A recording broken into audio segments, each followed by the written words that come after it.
Hello everybody, Hunter V Norris here with Hunter V Norris Reviews, bringing you my first video review. You know, I've been writing long-form written reviews for the past year or so, and I wanted to kind of dabble in the video sphere a little bit for you people who like your reviews in the audio-visual side of things. Fret not, my loyal fans, as my written reviews will still be being published alongside these videos at my website right here that you can always visit. So, for my first video review, I bring you Michael Bay's Transformers: The Last Night. After the events of the last film that I never saw because I didn't care, but I read the Wikipedia plot summary for because now I have to care, everyone's favorite Transformer, Optimus Prime, is out floating in space, heading to his homeworld Cybertron to speak with his creators. When he arrives, evil Transformer woman Quintessa turns Optimus Prime evil, convincing him to destroy the Earth. Meanwhile, back down on our planet, Autobots continue to arrive in droves from space. Hunted by the government, inventor Cade Yeager, played by Mark Wahlberg, is attempting to rescue any Autobot he can. When he happens upon a crashed Autobot ship, the robot gives him a mysterious talisman that binds to his skin. Cade later meets up with British historian Edward Burton, played by Anthony Hopkins, who is the member of an order who have kept the Transformers a secret for centuries. He reveals that Cade has been chosen as the last knight, who must work together with college professor Vivian, played by Laura Haddock, a descendant of fabled wizard Merlin, in order to stop Earth's destruction.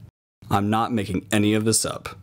I know I'm not the target audience for the Transformers movies because really, they're meant for one thing and one thing only: action and spectacle on a completely massive scale. But the thing is, I love action. Action movies can be wonderful marvels that captivate you through every explosion. In order to be fully captivated though, you actually need a story, a plot, characters, logic, tonal consistency, stakes. You know, the things that actually make a movie a movie? Well, you know, I obviously regret to inform you that there is absolutely none of that to be found in this abhorrent mess. From beginning to end, it's hardly anything more than just a collection of random scenes strung together by the thinnest thread that can even be called a plot. What reason was there to incorporate King Arthur, Merlin, and all of that stuff in a film about fighting robots anyway? To just keep adding to the absurdity so we can have giant robotic three-headed dragons?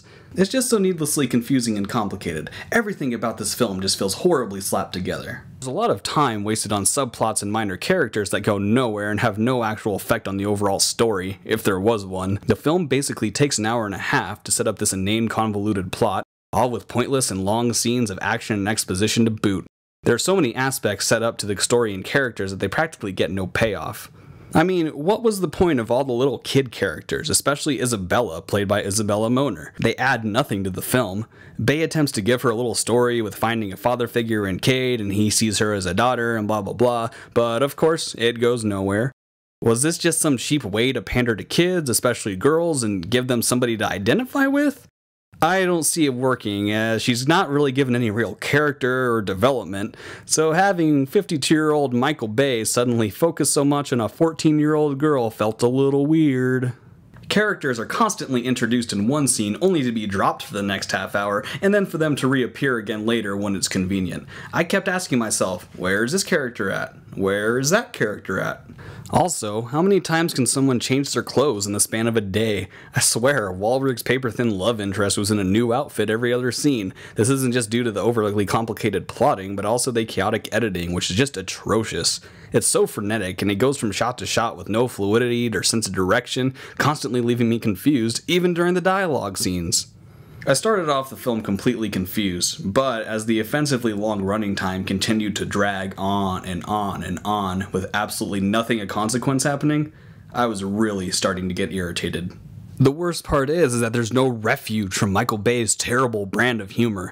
Nearly every single line of dialogue from nearly every single character being a joke. There was not one scene that wasn't filled with just the most lazy, lowbrow, cringeworthy attempt at comedy.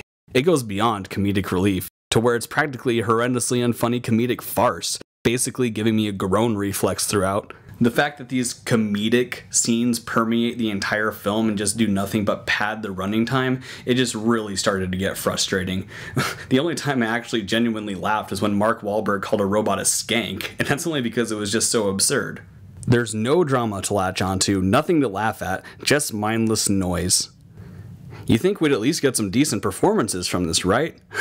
Nope. For how terrible the first two Transformers sequels were, they still had a fine central performance with Shia LaBeouf, who grounded the film for us humans. He's a charismatic guy who can really carry a movie and act well with computer-generated effects. Mark Wahlberg isn't. He's about as bland as an action hero as you can get, but that could be because he's serviced by the most awful dialogue possible. This problem goes for every other character because everybody talks pretty much the exact same, all speaking in a mix of horribly sarcastic quips and exposition. It seriously feels like the characters were talking to themselves at some points, the only discernible difference between them being their gender and physical appearance. Even Sir Anthony Hopkins isn't safe, because he too was relegated to saying lazy vulgarities and forced jokes. What an embarrassing attempt to add actual clout to this insipid franchise.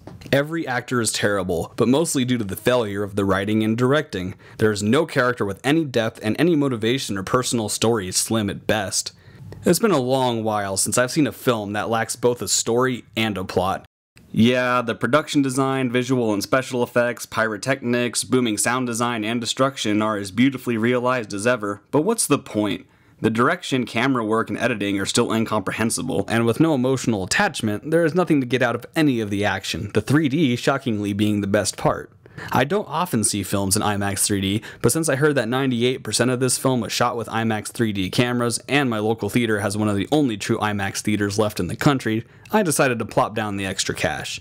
The 3D was actually quite good, adding depth and immersion without really being distracting or annoying. I was actually quite surprised by how bright the picture was while wearing the glasses. Unfortunately, this led to the film constantly changing aspect ratios throughout, which got incredibly distracting and irritating. There were back and forth dialogue scenes between characters where the aspect ratio would change every other shot. Transformers The Last Knight really feels like Michael Bay going through the motions on this one. I mean, it's clear, he didn't even want to come back for the one before this. Sure, with Michael Bay, it really is a matter of, well, what do you expect? Well, I was expecting this film to be bad, but I wasn't expecting it to be this bafflingly atrocious and absurd. It almost feels experimental at points because of how terrible it is. It's almost admirable for someone to make a film that is this unapologetically bad. You know, I can fully admit that recency bias may be at play here, but this honestly feels like one of the worst wide-release films I've seen in a very, very long time. But if you want to see Anthony Hopkins say, "That's a bitchin' car," then this is probably the film for you. Alas, I have to give Transformers The Last Knight 1.5 base explosions out of 10. Well, hope you enjoyed my first video review. If you want the full text version, you can click on the link in the description below, and I'll see you next time.